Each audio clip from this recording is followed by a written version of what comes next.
Is to take ourselves too seriously. So please sit this late spring day, the sense of wonder. And with a sense of gravity.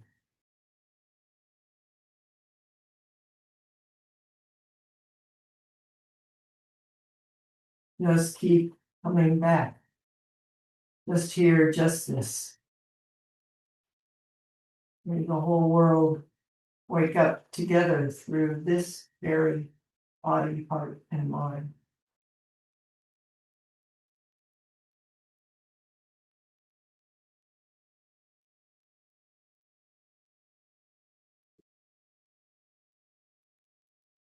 Announcements, May 31st is our monthly sitting at Open Sky. We're going to be doing a full moon Bodhisattva ceremony, so please come.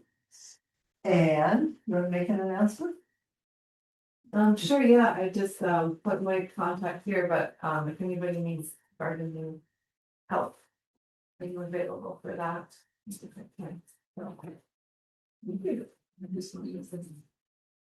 I don't think they can hear online, Sue. Oh, they can, you can't hear. No, they can't hear. Oh, the microphone probably switched itself again. I can hear. I can hear. The person Whoever who was just just spoke speaking was just speaking very quietly. Was quietly. Everybody else we can hear. Can you hear? Okay, speak up. Okay, we have gardening help, an offer for gardening help here. If you are interested, we have contact information. And chanting next Friday, Chanting the next Friday. 22nd. Yeah, what, at 3:00? I want to say two to three Okay, at well- Sue's house. All are welcome. And if you want to know where my house is, just ask. Hey. Bodhisattva activity. So we're talking about bodhisattvas. We're going to talk about the traditional archetypes. We talked about Shakyamuni on Tuesday. I'm going to continue that some, and we're going to focus on Mahaprajapati. But I thought that I would start with, I just found this on the board. I don't know who put it up there, or it sort of sounds like Pema, but I don't think she has a book called Becoming Bodhisattvas. I'm going to look it up, but I like, she does have it, so that's from Pema. Okay. Bodhisattvas practice, quote, in the middle of the fire, unquote. This means they enter into the suffering of the world. It also means they stay steady with the fire of their own painful emotions. They neither act them out nor repress them. They are willing to stay, quote, on the dot, quote, and explore an emotion's ungraspable qualities and fluid energies, and to let that experience link them to the pain and courage of others. Nice solution. So I wanted to start with, it does seem to me that in many ways, but bodhisattvas, what we call forward as bodhisattvas in the Christian tradition, it's different. But when they talk about saints, that there's this feeling, and I don't know enough about other traditions, about wanting to just offer encouragement. It's like, as a human being, this is possible to go beyond yourself. And of course, most of us every day, we're going beyond ourselves, just moment after moment, just being a self and showing up and being present, and this is it. But I found this is by Mirabai Starr, who's an interfaith teacher. She says 500 years ago, Teresa of Avila, a cloistered Spanish nun, offered a teaching as relevant today as ever. Not only must we balance our activism with contemplative stillness, we need to engage the fruits of contemplation in active service to the world. Our personal relationship with the divine, you just, I think, say Buddha nature is meaningless unless we take it to the streets and see the face of our beloved in the face of everyone we encounter, to see everyone as Buddha. Teresa makes a distinction between active and contemplative personalities and advocates that we be true to our own nature. My husband, who was raised Catholic, says the great thing about Catholicism is there are so many different kinds of orders. So that you could, if you were a contemplative or you wanted to be cloistered, you could go do that. Or if you wanted to be a teacher, there's an order for that. And but in Buddhism, we're still baby enough and evolving that we're all finding out how to do that together, which is also quite lovely. She goes on to say, we are not all meant to organize rallies, pour our drawn blood on Pentagon documents, travel to underdeveloped countries, and volunteer to inoculate children. Holding the suffering of humanity in our hearts in prayer every day can be as powerful a service as finding shelter for the homeless. I would say sitting zazen, grounding our practice and our life in this deeply interconnected, breathing in, breathing out, practicing as vow, which to me is living as vow is a prayer. It's our life is a prayer. Cultivating and abiding in inner peace makes a significant contribution to peace on earth. Working on our personal spiritual path raises the level of consciousness of the whole. Buddhism completely says when one person wakes up, the whole world wakes up. When the spring blossom blooms, the whole tree blooms. Yet not everyone is a natural contemplative either. For some, sitting in silent meditation feels artificial, even wasteful. When they close their eyes, they do not sense the presence of the divine. Rather, they experience an overpowering urge to get up and to do something. They may be right to follow this impulse. Teresa uses the story of Mary and Martha to highlight this distinction. Mary, I wish I knew more about Christianity. I wish I knew more about Judaism. I wish I knew more about the Muslim. Anyway, this is just a little taste. That's part of why I'm offering this. Mary was ecstatic. She was all about devotion and rapture. She would fling herself at the feet of Jesus whenever he came by for a meal, and she would remain there until he left. Meanwhile, Martha was stuck in the kitchen, grumbling about being left with all the work and elevating herself to a state of false martyrdom. I'm sure we never do that. Remember, says the ever practical Teresa, in an effort to console those who are naturally more active, someone must cook the food. Think of yourselves as flavored by being allowed to serve with Martha. And some of us, it's beautiful in this tradition that the cook is this high up there as important person in the monastery. Cooking is really important. And for those of us who are devotional, we just lay ourselves down on the cushion. And the great thing is that you don't have to choose in this tradition. You can do all of the above. The important thing Teresa reminds us is that by serving one another, we are serving the Holy One. We are serving Buddha. We are serving goodness. If contemplation, silent and vocal prayer, nursing the sick, cleaning the house, and the most menial labor all serve the guest who comes to eat and drink and converse with us. It all serves. Contemplation, silent and vocal prayer, nursing the sick, cleaning the house, the most menial labor all serve. Buddha all serve the whole world. Why would we choose to do this in one way rather than another? You don't have to pick and choose. And pay attention to who you are and what your proclivities are. And then don't think that other person over there is just a slouch because they're sitting on their cushion, and that other person is just like not getting it because they're out doing some political action. Let's all just keep figuring out how to do this together that arises out of our own deep heart and conditioning.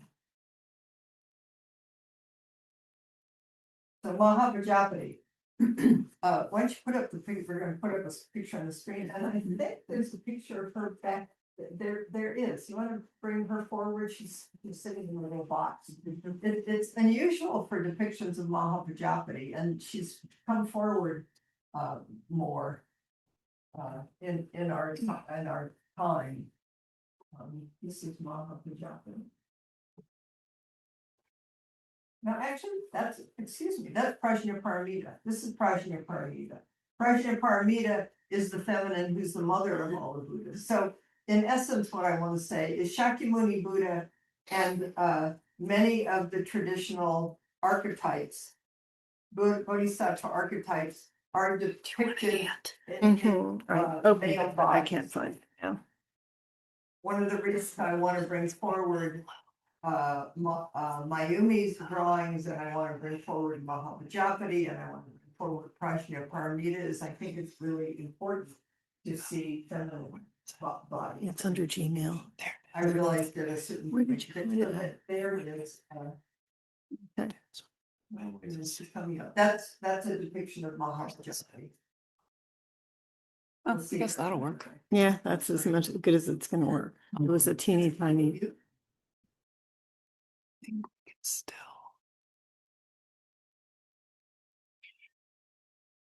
Hmm.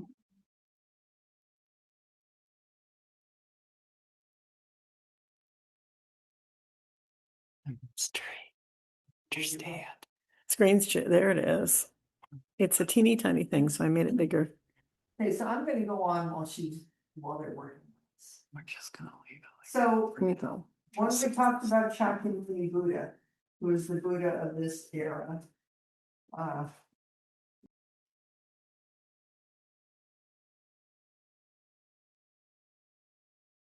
five characteristics that he embodied in his life that became a basic archetype for all bodhisattva practice, and I'll say them again, and then we'll just keep rolling forward. Choice between a worldly life and a spiritual life. Again, choice doesn't mean, and maybe it did back. There weren't so many choices as we'll see as we look at Mahaprajapati's life. We can choose as bodhisattvas in the world, a life in the world that is a spiritual life. Some people go to monasteries, and that's how they express themselves. Some people are completely of the world, and that's how they express themselves. A bodhisattva, I think, in this time and in the Zen tradition, is how do you practice as a deeply spiritual being right in the midst of everyday moment in life. Second is there is the experience of bodhicitta, which is this awareness that arises, that you follow, that you care, and that somehow in caring, you don't just care about this self, that in caring for this self, you begin to understand that you need to and want to care for all beings. So it's this arising of this caring impulse, this quivering, tenderizing of the heart called bodhicitta. It's essential because bodhicitta has the same root word as bodhisattva. Then there's the experience of home leaving, of in essence leaving the home that's comfortable, which is our habits and our patterns, and as Pema said, our own painful emotions. We learn to stay with them and to practice with them, because we know that as we wake up, the whole world wakes up. Fourth one is middle way. We don't deprive ourselves and beat ourselves up. We don't go around trying to do a spiritual bypass over all of it. Middle way, right in the center of this life, moment after moment, step by step. And the fourth one is vow. It's an unshakable resolve, which of course we forget and we remember, and we forget and we remember, is that I am here with and for all beings. That's I love, because it's just the truth of it. And we do it in relationship with all beings. Okay, so here's the story of Mahaprajapati. You want to hear? Okay, you probably heard it before, some of you. I'm calling on two books, Wendy Garling. Stars at Dawn, Forgotten Stories of Women in the Buddha's Life. It's a lovely book. And a whole book on Mahaprajapati, the woman who raised the Buddha, the extraordinary life of Mahaprajapati.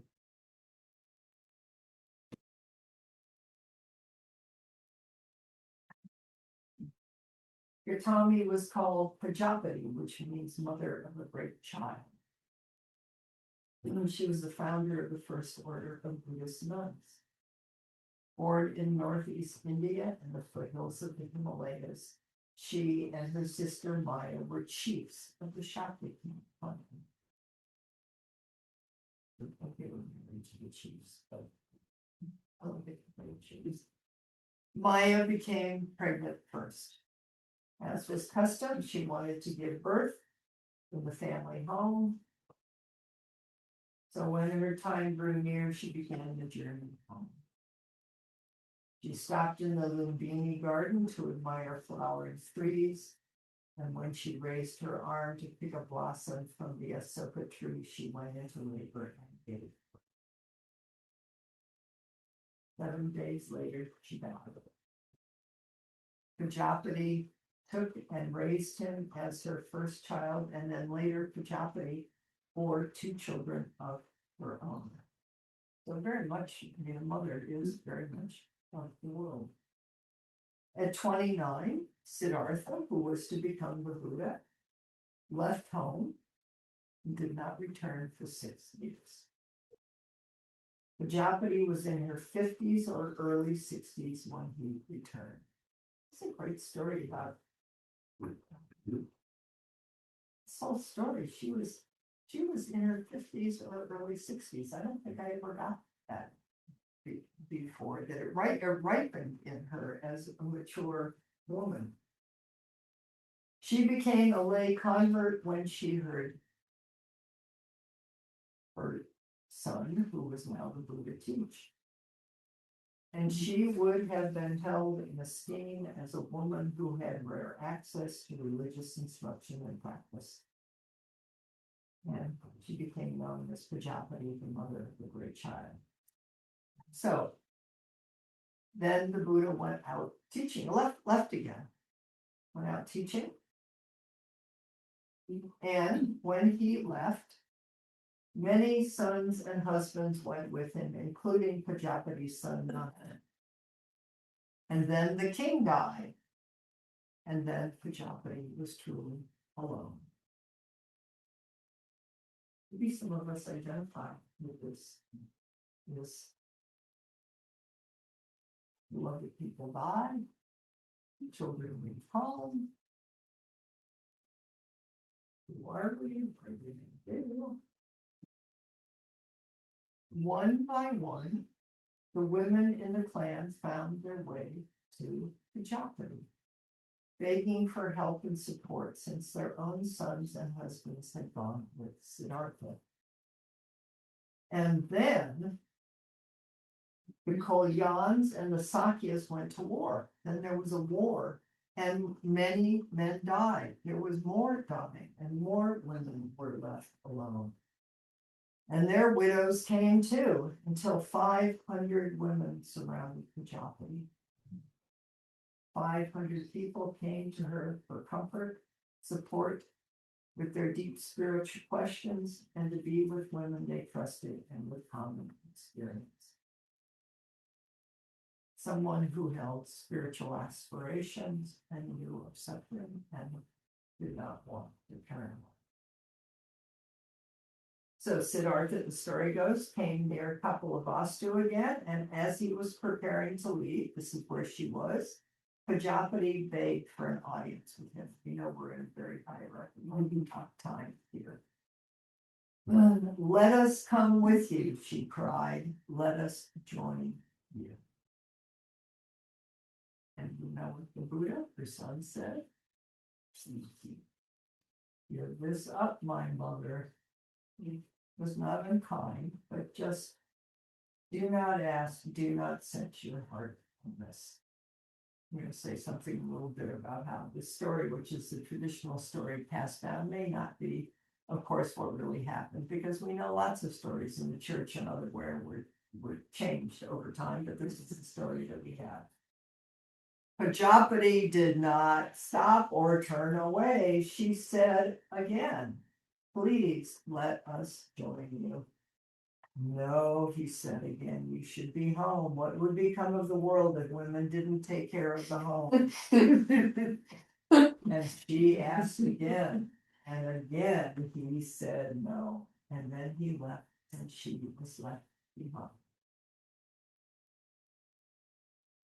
This is part of the story that I love. Prajapati sat down on the ground, cut off her hair, also in the stuff, and put on yellow rags, put on the rags of essentially an ordained one. And so did the 500 others, and they set out together for Vaisali.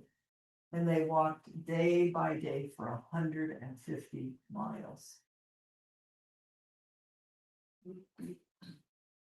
The story is the roads were dirt and dust and rocks, and their feet got cut, and they were covered with dust. I mean, this was that there was great determination in this. When they reached Vaisali, the women stood outside the gate, crying all together and making a terrible sound. Prajapati was dirty and her bare feet were covered with sores, and she stood right in front of the crowd. Ananda, who was Buddha's disciple and the most human and the most kind, and it intervened.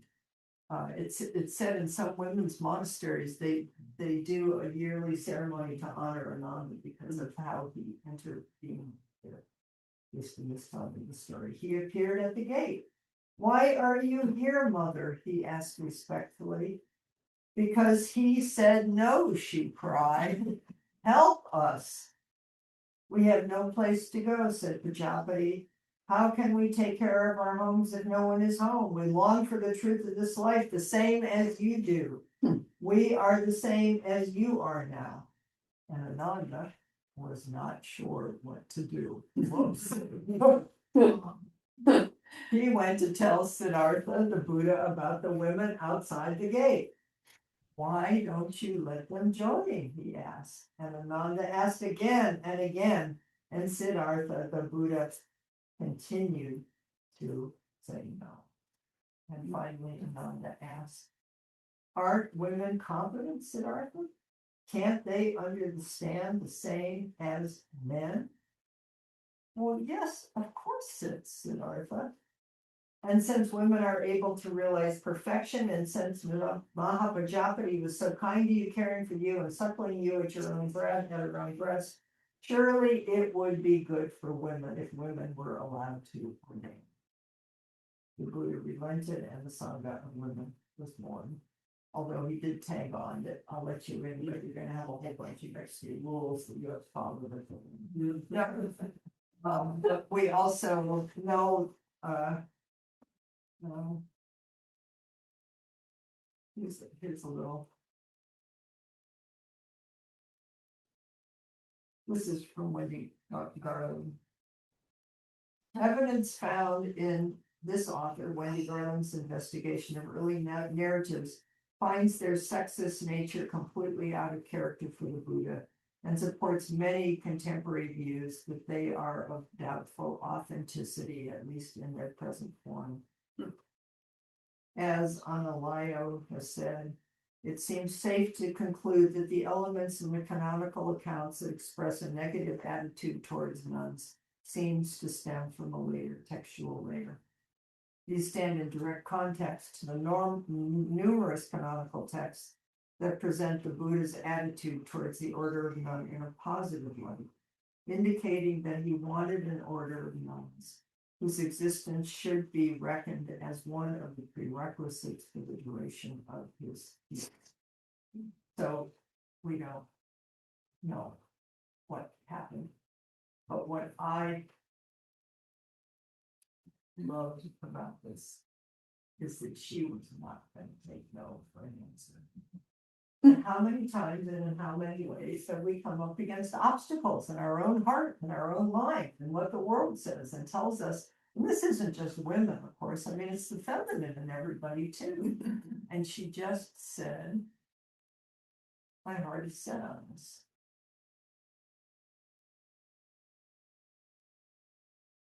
Prajapati lived 120 years as the leader of the women's Sangha. And at 120, she knew she was dying. She asked the Buddha to visit her, and he came. And here's the story of when she died, or little bits of it.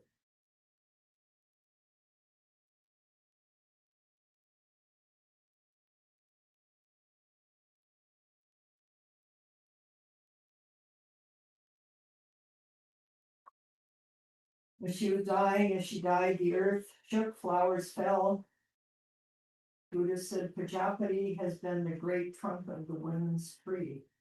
And when she died, there were many miracles, and the ground shook.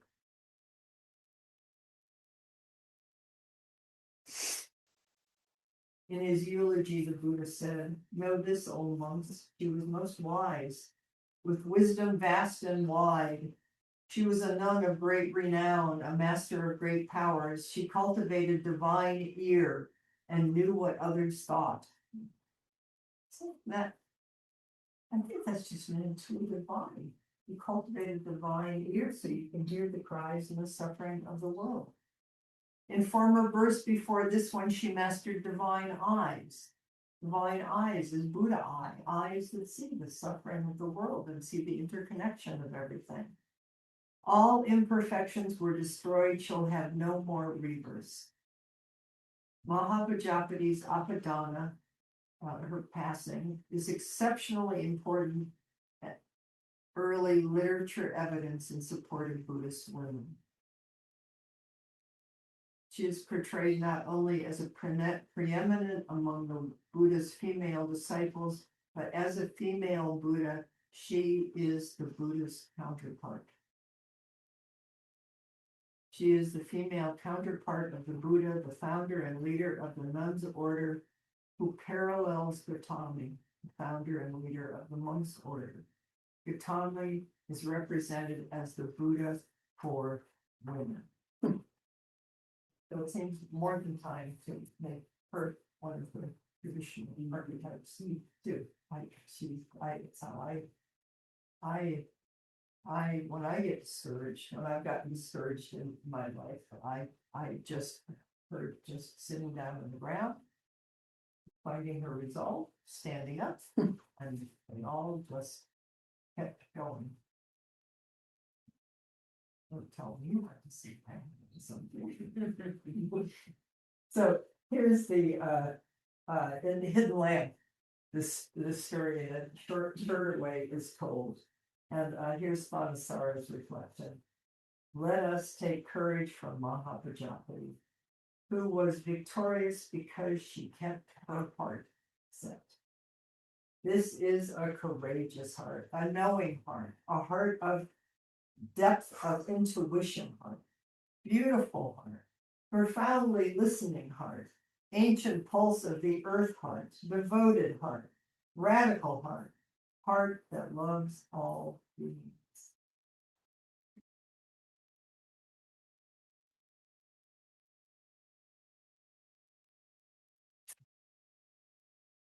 This is Prajnaparamita heart, which does not waver even though it trembles in the face of unimaginable suffering. This is Prajnaparamita heart, but it does not waver even though it trembles in the face of unimaginable suffering. Courageous heart, knowing heart, depth of intuition heart, beautiful heart, profoundly listening heart, ancient pulse of the earth heart, devoted heart, radical heart, heart that loves all beings. This is the heart of staying true to the precious Dharma to the end of all time. We follow your benevolent and wise calling. keep your heart set.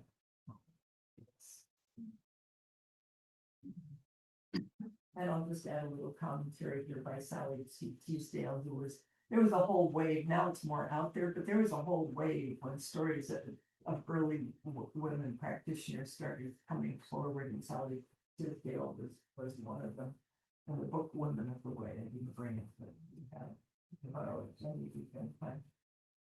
Buddhism was on the leading edge of reform, built on Brahmanistic tradition, and it questioned the fundamental assumption that a person is born with innate qualities determined by class, race, and family. The Buddha did that, in ordaining anybody could join the order, and then Mahaprajapati pushed it further. It taught moderation and an immoderate world, universal charity and equality in a world of conflict and injustice, rejected asceticism and luxury at a time when there was little in between. Most of all, it taught a way out of suffering at a time when fatalism was the religious foundation. You don't have any fatalism these days, don't worry about it. That's bad. I was thinking, Rebecca sold it. In Buddhism, I mean, one of the traditional teachings is going beyond hope and fear. Rebecca Solnit talks about wise hope. What is wise? Really important. And the Buddhist tradition brought radical social and political change, even in its time, and one hopes continues to today.